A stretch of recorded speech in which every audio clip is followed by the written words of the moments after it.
Nah, kita nggak tahu bagaimana. Jadinya kita bisa melihat bahwa Rensen Uca Fofa Nanwo, kehidupan manusia itu sangat sulit sekali.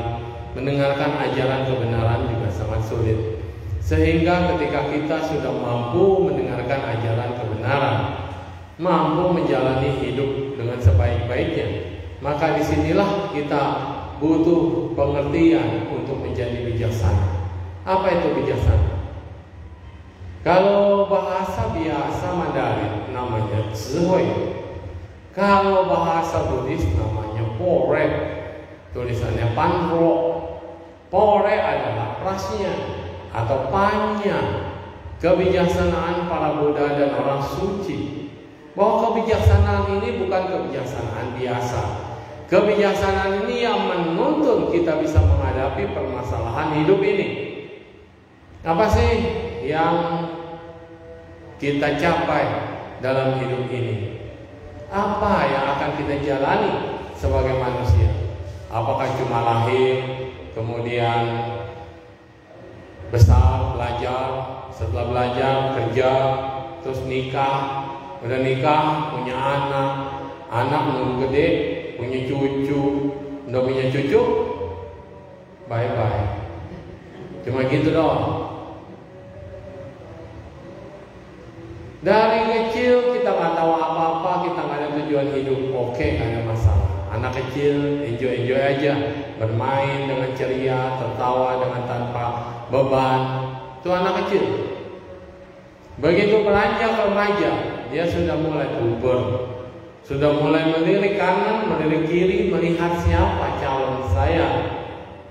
Begitu dewasa, tadi calon pacar. Begitu dewasa, calon istri yang mana? Kadang-kadang pacarannya sama siapa, nikahnya sama siapa. Betul nggak? Iya, pacaran ini lama, nikahnya sama yang baru. Sampai ada lagu itu kan, apa tuh? Seandainya aku yang di situ gitu. Nah, jadi kalau kita perhatikan, setelah menikah, uang nggak cukup, masalah lagi. Suami istri cekcok, ekonomi masalah lagi. Apa sih yang gak jadi masalah dalam hidup ini? Dari kecil masalah kita apa? Jajan, mainan. Begitu udah gede, masalahnya apa? Ujian. Kalau sekolah ribut soal ujian. Kalau nggak ujian happy. Begitu ujian stres. Udah lulus naik kelas nggak pusing. SMP mau lanjut ke SMA. Begitu SMA pusing lagi, mau kuliah yang mana, jurusan yang mana, apa yang cocok sama saya, apa yang nyaman buat saya. Kadang-kadang orang tuanya yang nentuin, kamu masuk ke sini saja, kamu pilih yang ini aja. Kenapa? Karena orang tuanya dulu gak kesampaian. Jadi maksa anaknya supaya nerusin cita-cita orang tuanya, bukan cita-cita anaknya. Udah kuliah, selesai lulus, bingung nyari kerja. Sampai kemarin ada pembahasan, temen-temen gue tuh katanya ngomongnya begitu, yang ranking, yang prestasinya bagus, ternyata dia cuma jadi pengurus doang, kerja doang, karyawan doang. Yang jadi bosnya, laupannya siapa? Orang lain. Yang nilainya biasa-biasa aja katanya. Yang berprestasi malah jadi pekerja. Yang nilainya pas-pasan bisa jadi bos, laupannya. Kenapa? Karena nilai hanya di atas kertas. Tapi orang yang jago menghadapi hidup, jago bisnis, ini pakai ini katanya, nggak perlu pintar-pintar amat, yang penting lihai. Lihai nggak sama lu sama cumi. Liket juga lebih nggak sama lihai ya. Licik. Nah, jadi katanya orang licik itu selalu menang, nggak pernah kalah, karena dia pintar ngelesnya gitu. Nah, jadi di sini kita bisa melihat bahwa orang yang pintar itu untuk mengasah kita punya kecerdasan otak. Tapi dalam hidup dan kenyataan, dalam pekerjaan. Itu nggak ada yang dipelajari di bangku sekolah. Makanya saya juga bingung. Saya jadi biksu, apa waktu di sekolah diajarin cara jadi biksu yang baik dan benar? Nggak ada. Yang dagang, apa diajarin cara untung yang banyak?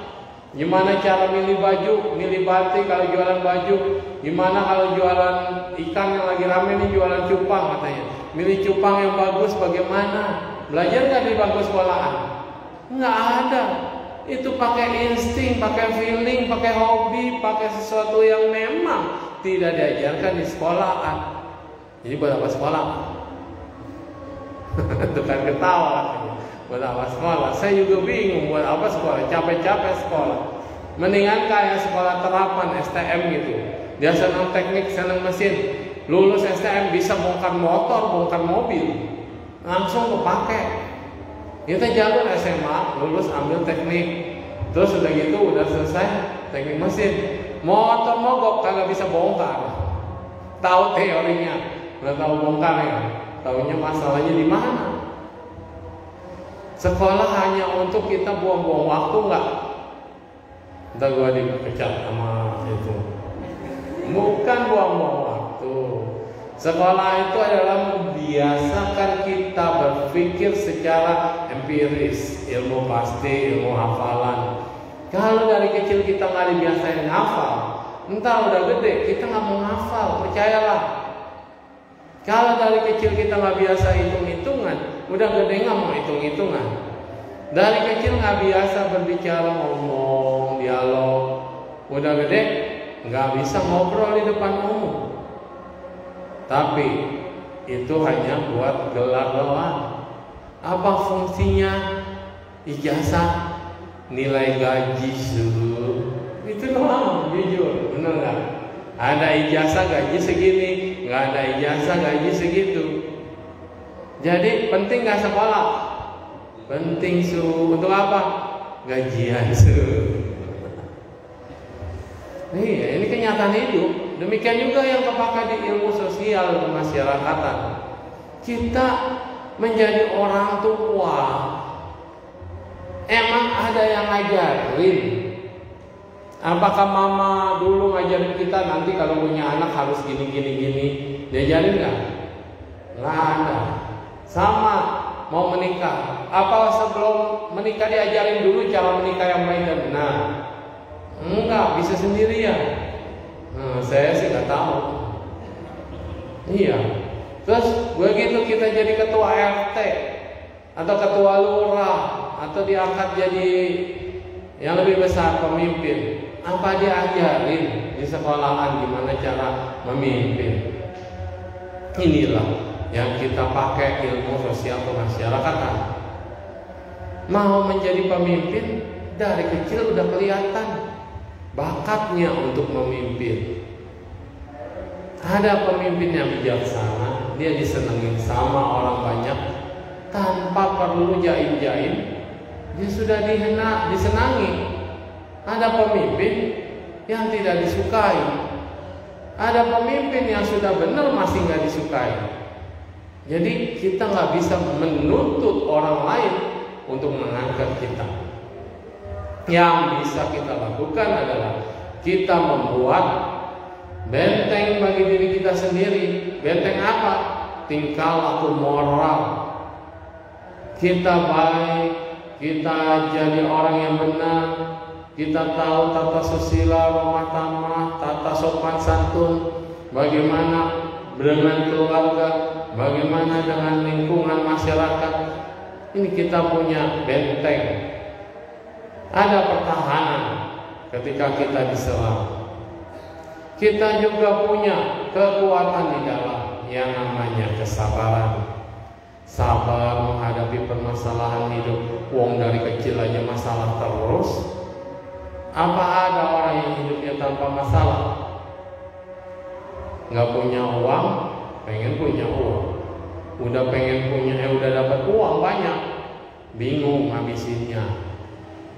Dan saya rasa nggak ada orang yang punya banyak uang itu ngabis-ngabisin uangnya. Nggak ada. Mereka bilang kurang terus, kejar terus. Usaha terus kejar. Kapan selesainya? Sampai di rumah duka baru selesai. Benar nggak? Kalau disuruh istirahat, Pak istirahatlah. Nggak bisa. Lebaran toko rame. Bapak saya lebaran nggak pernah tutup. Orang-orang jalan-jalan, toko mainan buka sendirian. Kenapa? Emang ramenya di pas lebaran. Natal, orang-orang jalan-jalan. Bapak saya tetap buka toko. Kenapa? Lagi rame-ramenya. Imlek, orang-orang jalan-jalan. Kita besok juga udah buka. Kenapa? Lagi rame-ramenya. Di toko mainan itu nunggu anak-anak punya banyak ampau. Jadi rame. Karena kalau nggak punya ampau, mama papanya yang beliin. Kalau dia punya ampau, dia beli sendiri. Tapi sekarang toko mainan sepi. Yang ramai itu toko handphone. Karena mainnya bisa di handphone. Dan permainan di handphone itu butuh duit tuh. Benar nggak? Makanya kalau ada yang bilang, mah pulsa habis, bohong tuh, bukan pulsanya habis. Bukan buat telepon, atau bukan buat paket data, main game. Game apa yang nggak pakai duit di handphone? Semua rata-rata kalau mau menang, wah harus beli ini, upgrade itu. Cepet banget, mahal-mahal. Makanya kalau nggak punya duit, jangan main game. Ada yang sampai ngutang gara-gara game. Mama bapaknya nggak tahu. Dia akhirnya malu pinjam ke rentenir. Utangnya 3 juta, tagihannya 13 juta. Utang 3 juta, tagihannya 13 juta. Ngitungnya gimana ya?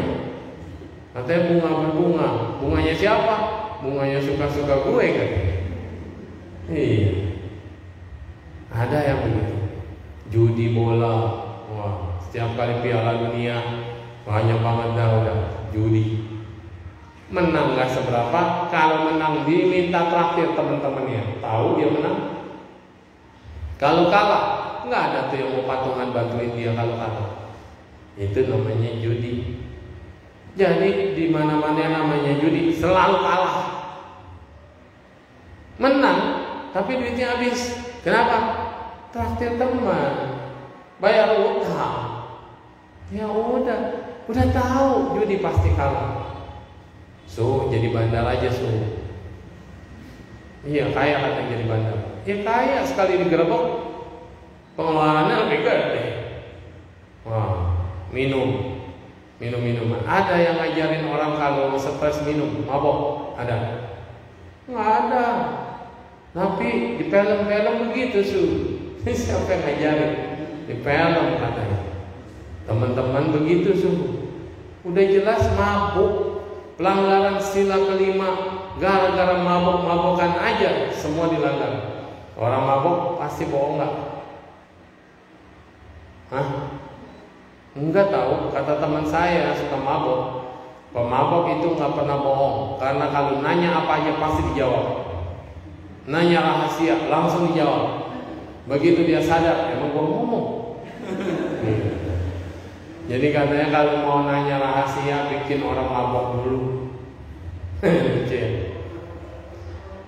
Ketika dia dalam kesadaran yang lemah, istri pun udah bukan dilihat istri, orang lain aja dilihatnya sebagai istri, repot. Orang bisa dibunuh. Orang mabuk botol katanya mah apaan, lempar aja ke kepala orang, bocor, berantem. Mabuk tuh efeknya. Itu kalau bilang saya nggak pernah kenapa-napa kalau mabuk. Nggak pernah saya kenapa-napa katanya. Kenapa? Iya saya udah biasa minum, jadi saya tidak melanggar sila jago minum. Masa sih nggak mabuk? Iya. Oh boleh nggak Nggak boleh kali. Orang mabuk nggak ada yang bilang dirinya mabuk, benar nggak? Coba tanya sama orang mabuk. Lu mabuk ya? Apa sih? Orang kagak mabuk, dia bilang mabuk. Orang mabuk ditanya nggak mabuk. Sama orang yang error ditanya, kamu tit ya? Enak aja. Jadinya ini hidup bermasyarakat nggak ada yang ngajarin. Di bangku sekolah nggak ada yang ngajarin. Bagaimana toleransi sama orang, bagaimana cara berkomunikasi, bagaimana memaafkan, bagaimana menyelesaikan masalah, nggak ada yang ngajarin. Yang sekolah diajarin di sekolahan enggak ya? Bilang sama ibu gurunya, minta diajarin. Sekarang orang anak-anak dikasih apa juga diterima sama dia, lupa ngomong terima kasih. Padahal gampang banget ngomong sih, kamsahamnida, terima kasih, gampang, thank you. Tapi berat mulutnya ngomong terima kasih. Salam mau minta maaf, berat mau minta maaf. Kenapa? Karena gak enak hati. Orang gak masalah. Orang yang gak salah, merasa dirinya gak salah, ini tidak akan mengalami kemajuan. Orang yang salah masih ngomongin, itu namanya masih cinta kasih, masih ada perhatian, harus berterima kasih. Kalau nggak ada yang ngasih tahu kita salah, nggak ada yang ngasih tahu selamanya akan tetap salah. Banyak orang begitu ditegur mau sama siapa aja. Dulu saya diomelin mama saya mau kabur dari rumah, nggak terima saya. Orang bener kok diomelin, saya mau kabur. Tapi mikir-mikir mau kabur mau kemana ya? Udah mau benar, udah masukin ke tas semua. Buku tabungan dilihat dulu, ini cukup berapa hari ya? Terus mau kemana ya? Lagi emosi kan bilang kabur aja udah, keluar rumah. Terus sampai di kamar, mau kemana ya? Mau kemana? Ke rumah engkong ketahuan. Ke rumah teman, wah pasti dicek. Nanti ngerepotin orang tuanya, beri kenal sama mama bapak yang gak kenal. Bingung mau kemana? Akhirnya udah gak jadilah. Ngambek-ngambek aja di rumah. Ini ego kesentil, gak terima, ngamuk, kabur. Kabur kemana? Terus pikir lagi, ya kalau kabur tabungan segini, segimana ya? Belum ntar kalau ditodong gimana ya? Banyak pertanyaan. Emosi itu mah duluan ngomong. Kalau orang emosi, ceplak ngomong, jeder. Udah kita putus aja. Udah kita cerai aja. Udah cerai baru mikir, entah gimana ya? Ya kan? Ya hidupnya begitu. Jadi dalam hidup kemasyarakatan kita membutuhkan banyak guru. Dan guru ini ada di mana-mana. Siapa yang menjadi guru pertama kita? Orang tua. Lalu di sekolahan, kenapa ada ibu guru? Dia mengajari kita bertata aturan. Bagaimana jadi murid yang baik, bagaimana cara belajar yang baik. Itu tugasnya guru. Di luar, di masyarakat, semua orang adalah guru kita. Baik tukang beca ataupun di jalanan, ini adalah guru kita. Coba bayangin, tukang parkir dari pagi sampai sore atau sampai malam bahkan kadang-kadang panas-panasan. Itu demi satu pekerjaan. Ada lagi pengemis, kalau itu di lampu merah, mencokin, katanya mah bohongan. Kenapa begitu? Demi pekerjaan. Karena lebih gampang meminta daripada memberi. Maka ada kekuatan daripada memberi adalah kita belajar melepas. Jadi dana itu bukan cuma sekedar bagi duit, berbagi kebaikan, bukan, tapi belajar melepas. Karena uang yang kita miliki aja kita lepasin. Terus apalagi yang harus kita lepas? Beban yang ada dalam diri kita ini juga harus dilepas. Kemarin saya bilang ada orang jadi pemulung. Pemulung apa? Pemulung sampah batin. Jadi kesel, ditampung, disimpan, dibungkus, diikat pakai karet, digembok. Bondok, jengkel, pengalaman pahit, disimpan, semua pakai kertas kado, ditempel, disolatin, gembok. Kita jadi pemulung yang harusnya dibuang. Sampah beneran aja kita buang. Masa sampah dari mulut orang kita simpan? Sampah dari hinaan orang, caci maki orang, fitnahan orang kita simpan. Sampah harusnya yang disimpan itu kata-kata mutiara, ceramah-ceramah yang bagus, hal-hal yang bermanfaat, kenangan yang indah. Simpan, bungkus, paketin, gembok. Itu mutiara. Tapi yang disimpan omongan yang kasar, kata-kata yang menyakitkan, dihina orang, ditipu orang, sampai sedih kemana-mana, gak bisa memaafkan diri sendiri. Disimpan. Senang gak? Senang simpen sama? Enggak kan? Ya udah, mulai sekarang buang, lepas, fungsial. Udah diajarin caranya gitu doang, dilepasin. Gak bisa suhu sih gak ngerasain. Ini sakit ini. Iya. Suhu mah cuma ceramah ngomong bek. Saya nih, emang sakitnya di mana saya tanya? Di sini. Sampai dia bikin lagu, sakitnya di sini. Di mana? Bodhi Dharma mengatakan bagaimana menghilangkan pikiran yang kalut, pikiran yang fana. Panita sinnalai, kasih pisau, sebuka hatinya sih, kasih hatimu, saya beresin. Ada emang di sini, tunjukin sama saya, belah mana, halaman berapa? Nggak ada. Yang ada adalah ego kita, sikap kita yang gak bisa terima. Kita tidak terima digituin. Ada tuh yang udah habis diomelin sama saya gak datang-datang lagi. Ada yang diomelin sampai masuk rumah sakit. Kenapa? Ya karena untuk kebaikan. Biksu juga manusia. Tapi kan habis itu minta maaf. Minta maaf itu penting. Berbuat salah silakan. Urusan siapa? Urusan siapa? Ya urusan yang berbuat. Tapi yang di ngomelin, yang disakiti nggak terima sampai dia meninggal. Kalau kita datang, petinya jadi bau. Mana nggak katanya begitu? Kalau ada musuh nih datang nih, nyangseng ya namanya ke rumah duka, bisa bau. Kenapa? Musuhnya datang.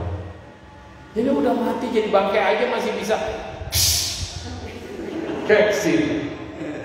Iya, kalau nggak bau dari mana coba? Masa ada musuhnya datang mau pai-pai? Udah di siling masih bau. Mau dari mana? Berarti kita udah mati pun, udah jadi bangkai, udah jadi mayit, keluar bau. Kenapa? Karena semasa hidup tidak pernah diselesaikan. Waktu kita salah ya harus mengakui salah. Kayak ini kayak Jago nih. Saya harus biasanya kalau di berita kita namaskara sama guru kita. Jadi dalam masa waktu ini apabila kami melakukan kesalahan baik sengaja maupun tidak sengaja dalam ucapan, perbuatan dan pikiran, begitu kami mohon maaf. Itu harus begitu orang pada senior, pada suhu guru yang membimbing. Kenapa? Jangan sampai kesalahan itu di-keep terus. Saya punya salah, nggak dimaafin sama orang. Yang dosa siapa? Yang nggak memaafkan orang itu hidupnya lebih berat. Kenapa? Karena dia menyimpan di dalam. Nah, kalau kita sudah minta maaf dan dimaafkan, maka bulan puasa ini untuk melatih diri saudara-saudara menahan hawa nafsu. Lebaran maaf-maafin, maaf-maafan. Tapi habis maaf-maafan, dendam lagi sampai tahun depan baru dimaafkan. Jangan begitu, Maaf itu harus dengan ketulusan. Memaafkan juga harus dengan keikhlasan. Yang satu tulus, yang satu ikhlas. Baru klik and clock, nyambung. Kalau enggak, kasihan orang. Terus kalau memang ada orang yang maafin saya gimana suh? Gepek, biarin aja. Yang penting lu udah minta maaf, beban kita sudah berkurang. Hidup senang, mati tenang. Hidup keksi, mati kaku. Iya. Jadi hati itu harus rawan, lembut. Hujan. Hati harus lembut. Supaya apa hati yang lembut? Supaya apa? Ini supaya gak keras. Iya, susah. Karena melihat masak hati babi. Hah? Gak ada vegetarian semua kita ya. Allah, tapi doyan. Maaf. Katanya hati apapun lah ya, itu kalau masih daging lembut ya, begitu udah direbus keras ya, aku ya. Kenapa begitu? Kenapa begitu?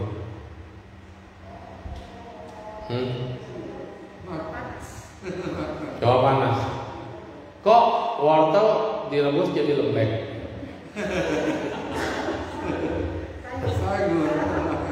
Hah? Sayur. Apa yang bukan sayur kalau direbus jadi lembek? Iya. Jadi kalau kita perhatikan hidup manusia juga begitu. Kalau kita sudah terbiasa kaku ya, nggak bisa senyum, nggak bisa ketawa, enak tidur. Tanya, stres. Sampai sekarang masih stres tapi udah bisa ketawa. Mau jualan rumah ya om? Nih di Instagram, siapa mau beli ruko? Banyak temennya, mana tahu ada yang butuh ya. Itu fungsi media sosial. Mau jualan lewat suhu aja katanya. Emang gue broker. Iya. Jadi orang lagi butuh duit, iya tuh. Di mana-mana lagi butuh duit, iya. Jadi mau ngeluarin duit zaman sekarang mikir loh, mikir. Mau jalan-jalan mikir. Iya, bukan mikir apa-apa sih. Mikir kalau udah rumah sakit mahal banget. Jadi inilah yang bisa sampaikan hari ini. Kita harus bisa melihat kenapa kita punya tujuan. Kenapa kita harus bisa melepas. Kenapa kita harus bisa lemah lembut. Kenapa kita harus bisa berdamai dengan diri sendiri. Karena hidup itu terus berjalan, nggak nunggu-nunggu. Kita sedang berlari-larian nih sama liang bohong. Tahu siapa liang bohong?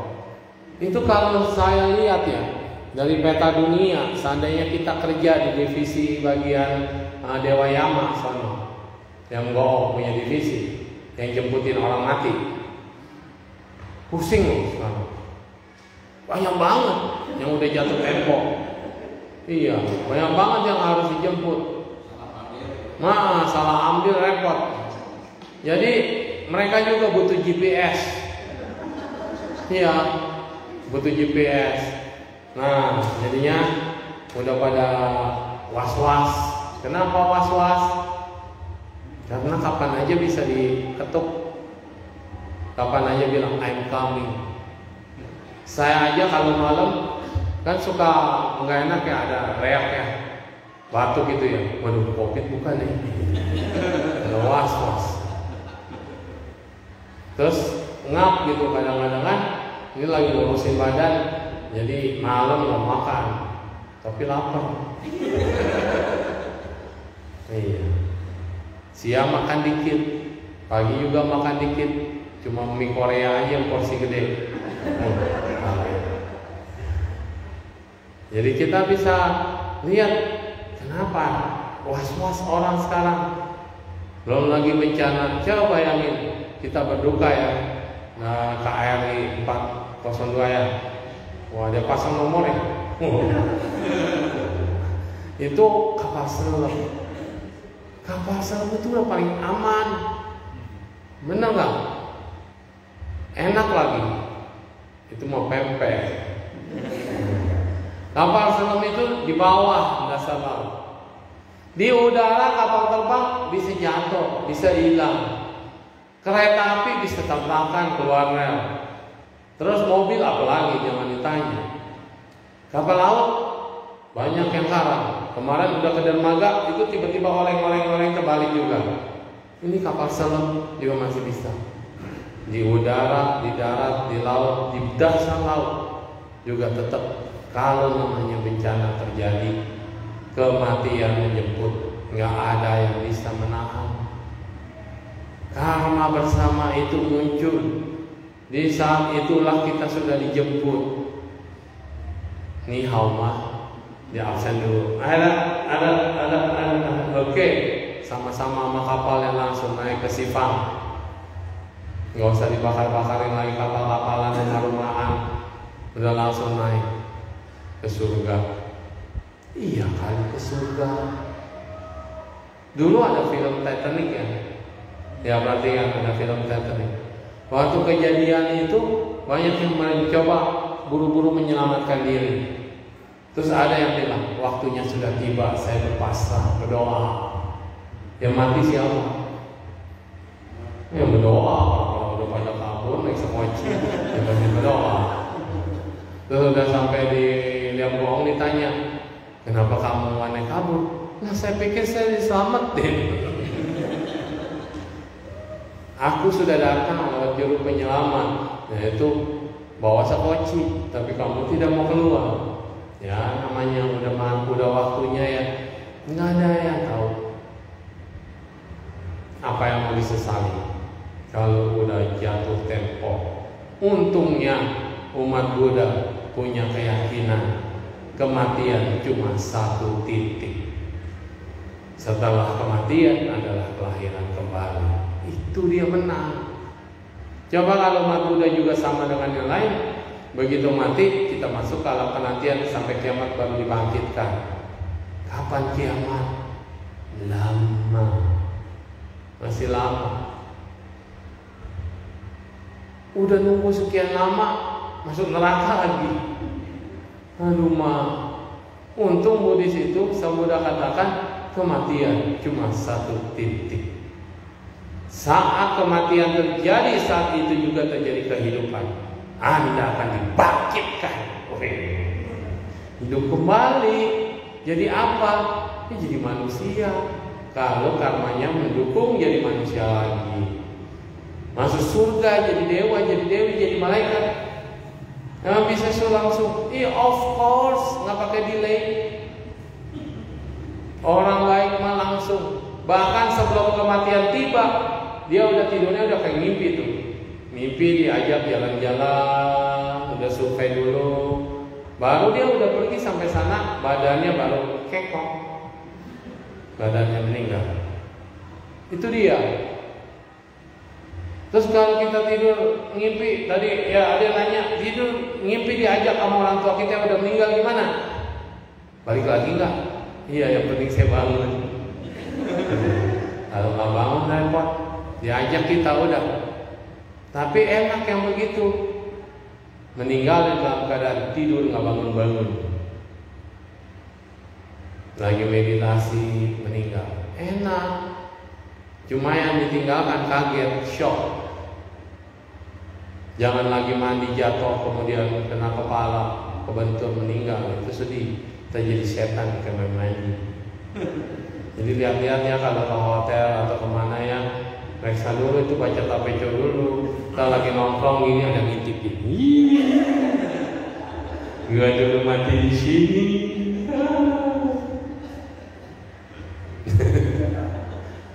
Nah, iya, kematian di kamar mandi itu paling banyak.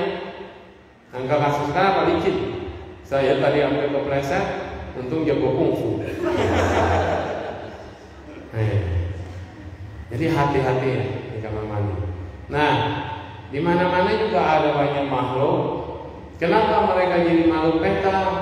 Karena tidak mau melepas, karena tidak mau membuat penderitaan buat orang lain. Karena kita tidak mau melepas, kita melekat. Itu tadi dikatakan. Kalau orang sudah meninggal, gimana subuh? Baik-baik aja, emang maunya gimana? Dia balik lagi ke rumah enggak? Iya. Tidur di tempatnya enggak? Iya. Makanya kalau orang Tangerang buru-buru, kalau kamar ranjangnya itu bekas siapa yang meninggal di situ, kasurnya langsung dibakar, ranjangnya dia copotin, diganti. Kenapa? Biar dia nggak datang lagi. Begitu dia datang ke rumah lihat kamarnya ranjangnya nggak ada, marah dia, masukin kamar. Mana ranjang gua? Nggak ada yang benar ya. Iya. Makanya yang paling penting adalah semasa kita hidup belajar dharma, tahu apa yang harus dilakukan saat hidup, tahu apa yang harus dilakukan setelah meninggal, tahu tidak merepotkan siapa-siapa setelah meninggal. Itu paling penting. Jangan udah meninggal minta dibakarin ini, bakarin itu, mahal tahu sekarang. Kalau orang zaman dulu dia meninggal, batu permata, giok, apa segala macam masuk ke peti. Petinya aja peti gajah, bambu, bener banget. Ini orang zaman dulu. Maka kalau kuburan-kuburan kuno itu dibongkar, harta karun, tapi yang ngambil sakit. Kok bisa gitu ya? Dia nemu nih di peti bekas orang-orang zaman jadul, orang-orang zaman dulu, banyak permatanya, hartanya semua ditaruh dikubur. Siapa yang ngambil? Sakit. Kenapa? Yang punya masih melekat. Ya dong. Harta gue, punya gue, di peti mati gue, ada yang mau ngambil, awas loh. Jadi selamanya dia penunggu kuburan. Emang enak? Enak nungguin harta di kuburan? Enggak ya? Nah kalau sekarang kan dipakai ganti sama anaknya. Anaknya pintar. Daripada harta mamanya dikuburin semua, kita nggak dapat apa-apa kata anak-anak, jadi kita ganti duit-duitan aja. Biar si mama apa main-main pakai duit-duitan. Duit benerannya siapa yang pegang? Ya anaknya. Siapa yang warisin? Ya anaknya. Jadi mamanya nanti kalau melekat sama duit kemana? Cari siapa? Cari anaknya.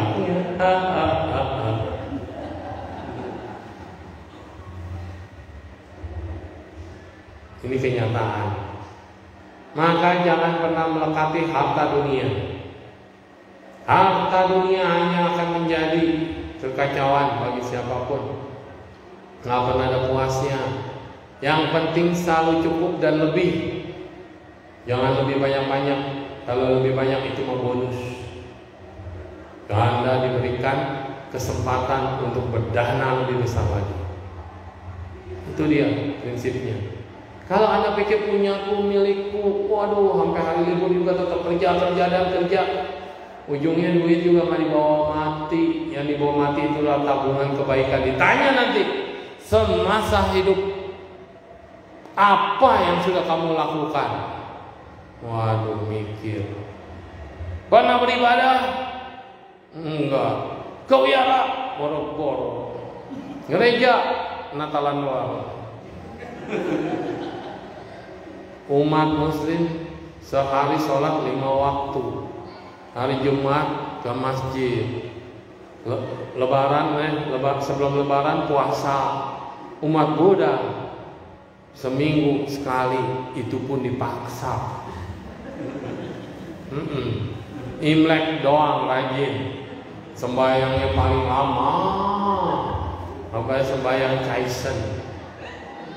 Coba lihat wihara-wihara yang nggak ada sembahyang Kaisen, sepi, benar nggak? Hal yang ada sembahyang Kaisen, sembahyang lama, itu permintaan lebih banyak daripada daftar belanjaan. Iya, tapi datangnya sekali. Oh enggak lah, minimal 2 hari, Imlek sama Waisak. Waisak dia nongol buat apa? Masih Buddhis nih gue. Waisak setahun muka. Jadi yang ditanya nanti setelah kematian, apa amal ibadahmu? Katanya. Apa kebaikanmu? Apa karma baik yang pernah kamu lakukan? Karena nanti kalau kita meninggal bukan kita doang. Nonton tuh Along with a God ya, film Korea Along with a God. Itu ditanya di interview, cuma udah canggih aja sekarang, yang bohongnya keren pakai jas. Iya. Ditanya, apa kebaikanmu? Nanti yang bela kita juga orang-orang yang pernah kita tolong. Anda tahu gak sih, kita bersedekah, kita beramal ibadah, kita nolong orang, mereka itu di setiap doanya menyebut nama kita, disebut kebaikannya. Luar biasa gak? Kita dibantu orang, doain gak tuh orang yang bantu kita? Boro-boro besok ketemu udah habis, kita lagi tuh. Hanya celaka butut lah ya. Ya udahlah, sekian yang bisa disampaikan. Ada pertanyaan sampai sini? Any question? Yang di rumah ada mau bertanya? Ya, baik-baik saja. Tidak ada yang bertanya. Kalau tidak ada yang bertanya, ada? Aman? Ya, kita tutup ya kebaktian kita pada malam hari ini. Semoga semua makhluk hidup berbahagia. Semoga para perwira-perwira mereka yang telah gugur di dalam tugas KRI 402 Nanggala bisa terlahir di alam yang lebih baik. Mereka bisa memperoleh pencerahan, penerangan, dan dibebaskan dari segala penderitaan. Demikian juga dengan semua korban COVID di India.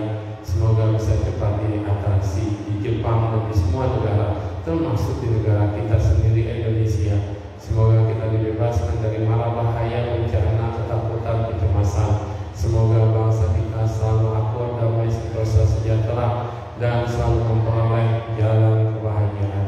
Tadi ada om gate-gate para gate, para sang gate beniswa. Amin.